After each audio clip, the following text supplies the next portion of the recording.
Excellency Solis, President of the Republic of Costa Rica, colleague heads of state and government, ministers and government officials, distinguished representatives, ladies and gentlemen.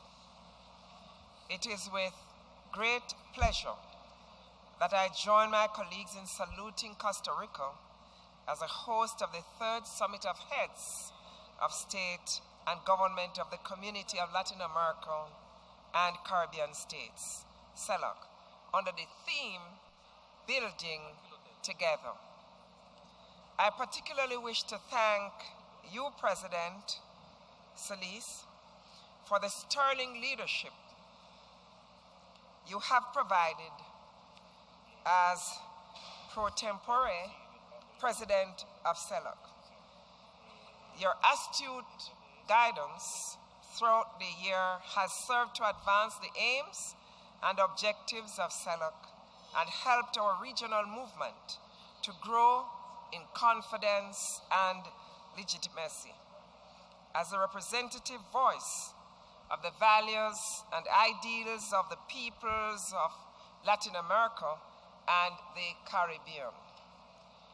Through you, Mr. President, I convey my deep appreciation to the government and people of Costa Rica for the warm and gracious hospitality extended to the Jamaican delegation since our arrival in beautiful San Jose, and for the excellent arrangements that have been made to facilitate our participation in this summit.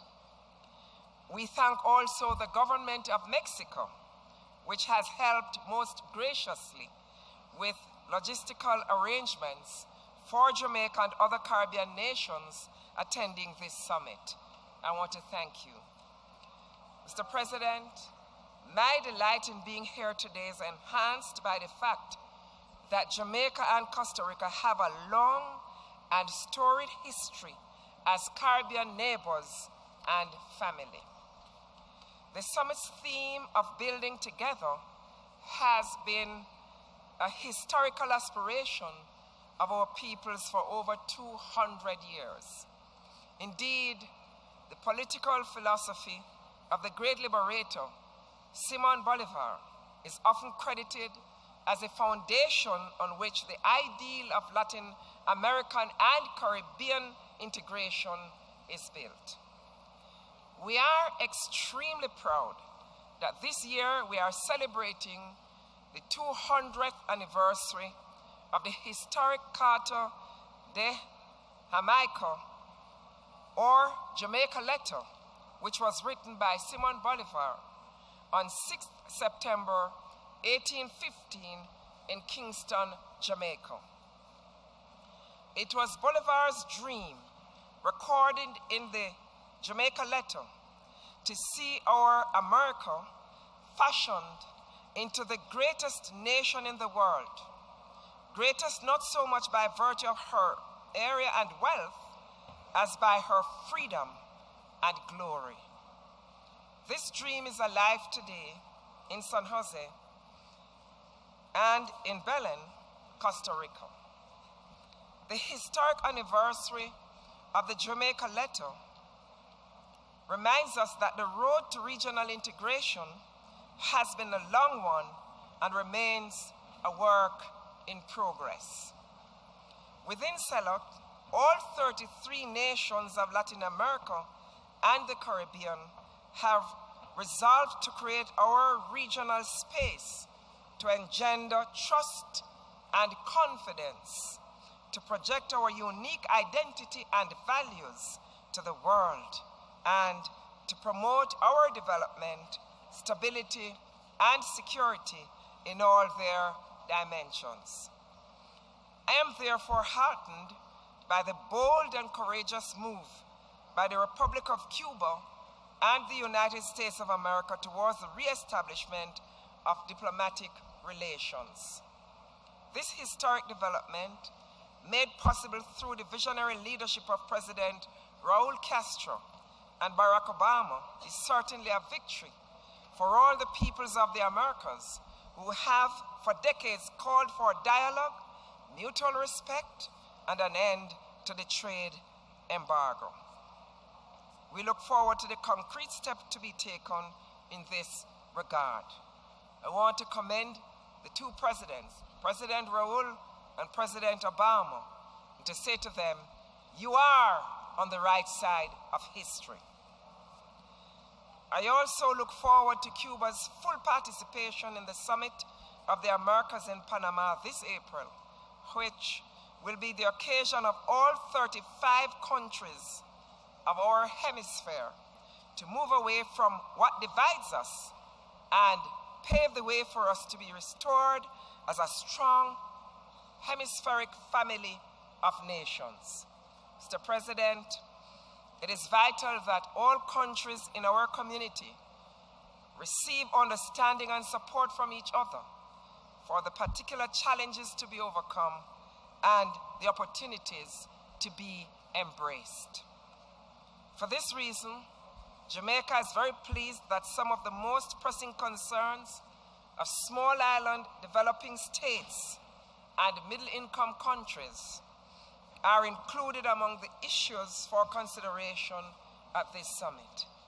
These include financing for development, the adverse effects of climate change and natural disasters, transnational organized crime and drug trafficking.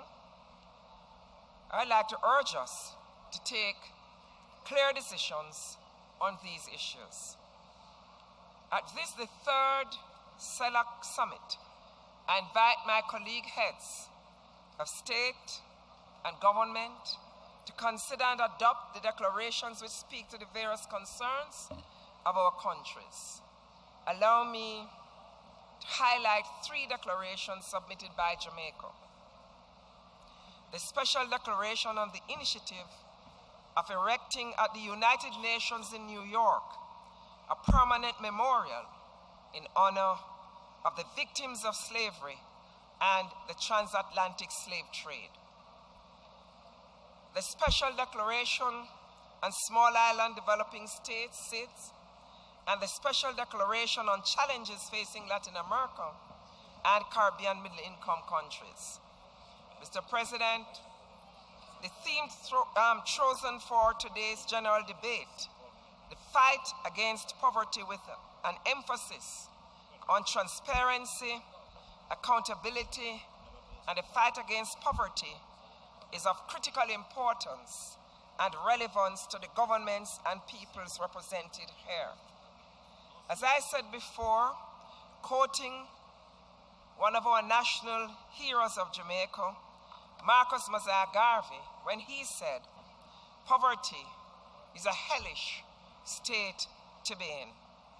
To be poor is to be hungry without the hope of food, to be naked without the hope of clothing, to be sick without the hope of medicine, to be shelterless without the hope of shelter. To be poor," he said, "is to be a fit subject for crime and hell." As we engage with the rest of the world to elaborate an ambitious and transformative international development agenda for the post-2015 period, we acknowledge that poverty eradication is one of the great global challenges facing the world today, and an indispensable requirement for sustainable development.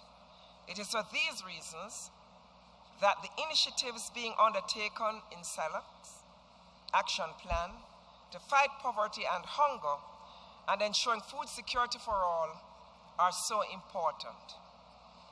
We rely on partnerships such as that undertaken with the Food and Agriculture Organization and other international and regional institutions.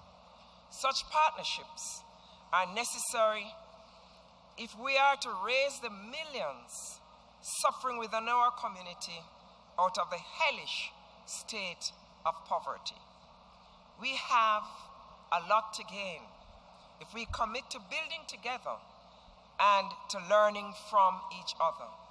Mr. President, our region is richly endowed with natural resources, talent, and creativity. Let us work and build together to leverage our best assets to the fullest benefit of all our peoples. I thank you.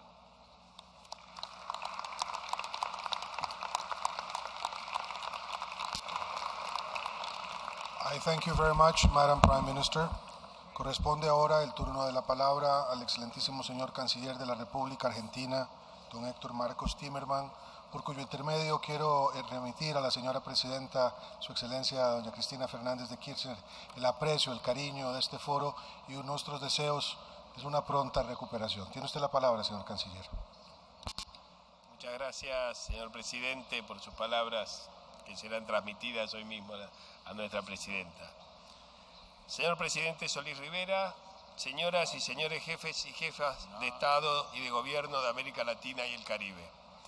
En nombre del Gobierno de la Presidenta Fernández de Kirchner, permítame felicitar al Presidente Solís Rivera por la exitosa labor de su país a cargo de la Presidencia pro tempore que ha culminado con esta tercera cumbre de jefes y jefas de Estado y de Gobierno de la CELAC, como así también por la calurosa acogida en esta hermosa ciudad que nos